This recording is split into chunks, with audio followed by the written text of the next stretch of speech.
కూడా సన్నగిల్లిపోతున్నారు, బలం ఉండట్లేదు, శక్తి ఉండట్లేదు.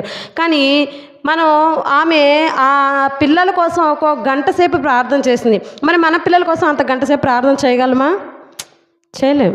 ఎందుకు చేయలేం అంటే వాళ్ళకున్న విశ్వాసమే, అప్పుడున్న ధర్మశాస్త్రమే, అప్పుడున్న వాక్యమే ఇప్పుడు కూడా ఉంది. కానీ ఎందుకు చేయలేమంటే దేనికి చేయలేం? బద్ధకం చేయలేం.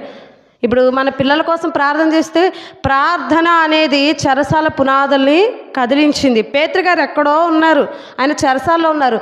సంఘం అయితే అత్యాశక్తితో, ఆసక్తి వేరు అత్యాశక్తి వేరు, అత్యాశక్తితో ప్రార్థన చేసినప్పుడు చెరసాల పునాదులు సంఖ్యలు తెగిపోయి ఆయన ఎక్కడికి వచ్చారు? మార్కు అని మారు పేరు గల మరియ ఇంటికి ఆయన చేరుకున్నాడు. అంటే వారి ప్రార్థన ఎలాంటిది అంటే అత్యాశక్తితో కూడిన ప్రార్థన. ప్రియ సహోదరి, ఒక తల్లిగా నీ ఇంటిలో నువ్వు చేస్తున్న ప్రార్థన ఏంటి? నీకు ఒక క్వశ్చన్ మార్క్ అవ్వాలి. నేను నిజంగా అంత భక్తిగా నేను ప్రార్థన చేస్తున్నానా? అంటే మన ప్రార్థన మన పిల్లలకి ఎలా ఉండాలంటే ఒక